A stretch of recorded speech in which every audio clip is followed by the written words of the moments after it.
obviously big news for your clients today with the prosecution deciding not to pursue the case. What in your mind was their reasoning behind that? It's very simple. Anybody that knows the law knows there were not sufficient grounds to prosecute. The district attorney has been DA for 26 years, and I've practiced law for 54 years. And one look at what happened at the incident was quick enough to tell anyone there weren't sufficient grounds to prosecute. You know, from a layman's perspective, you know, I look at that police report, and there seemed to be a lot of, you know, things that could cause some problems, you know, a gun in the car, a bag of marijuana, but at the same time, it doesn't sound like is this a case of an illegal search and seizure? In my opinion, the first arrest, and this is backed up by the law incidentally, was illegal. There is no law against carrying a gun in Louisiana in open view. Okay. In this particular case, Mr. Jones was the one that called the attention of the gun to the police officer so he would not get in any trouble about it. And once they saw it, that's what prompted the first arrest.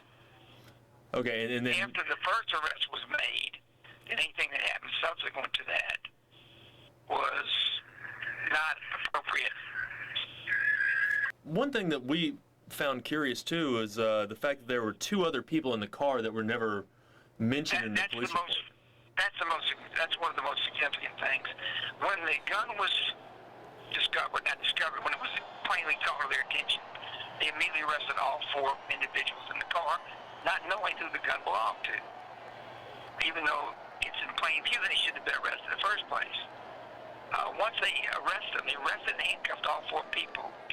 Then they did some checking, and at some point, I'm sure they found out that two of the people were Alabama football players, and at that point, they unhandcuffed and unarrested the other two and sent them on their way.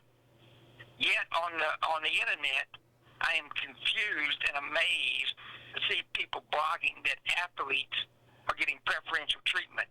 In this case, in my opinion, it was the two men who were released and sent home that got the preferential treatment. Mm-hmm. And as far as the other handgun, the stolen handgun, is there an explanation for that? It's my understanding and belief that the handgun was legally purchased, not knowing it was stolen. Okay. And it was purchased by Mr. Robinson? That's my understanding. Okay. And then finally, you know, we hear this case, we've decided not to prosecute, but that leaves the door open for, I guess, if new evidence surfaces down the road. How confident are you that there will be no new evidence? There will be no new evidence because no new evidence can surface down the road. There's nothing else to surface.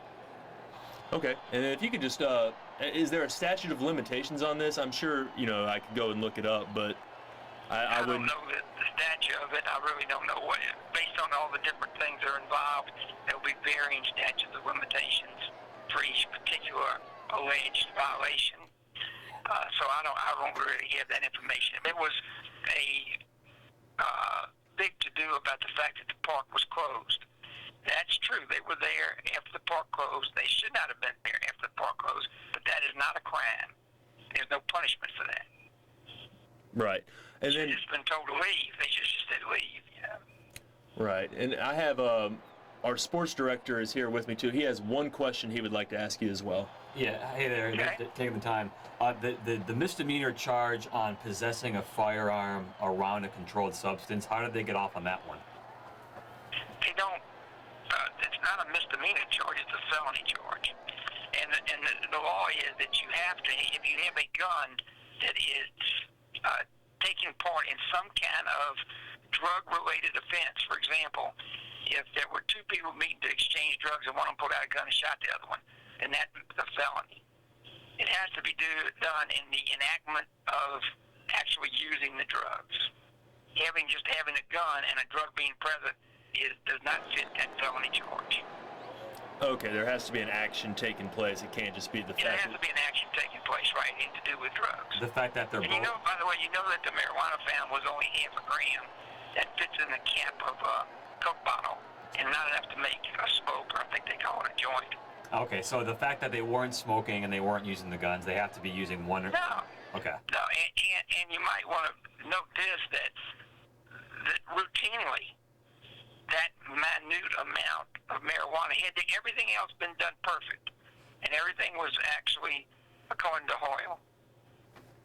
If that marijuana had been found, they routinely they don't prosecute those because of judicial economy. It's a half a gram. It's not even enough to make it smoke, so they don't prosecute those anyway. Because they were not They got smoking. too many important things to take to court and something like that. Yeah. Okay. Because and they didn't know whose marijuana it was either. That's the other. So because they were not smoking the marijuana and there was no evidence that they were smoking the marijuana, that's not right. There was no evidence they were smoking marijuana. They were not smoking marijuana. Okay. This is a case that was absolutely justified by the district attorney, and this district attorney is known for his hard-hitting prosecution of serious crimes, and he wouldn't be elected 26 years if he didn't have a great reputation. Right. So it says something that he of all people would drop it. He of all people would drop it means there was no grounds.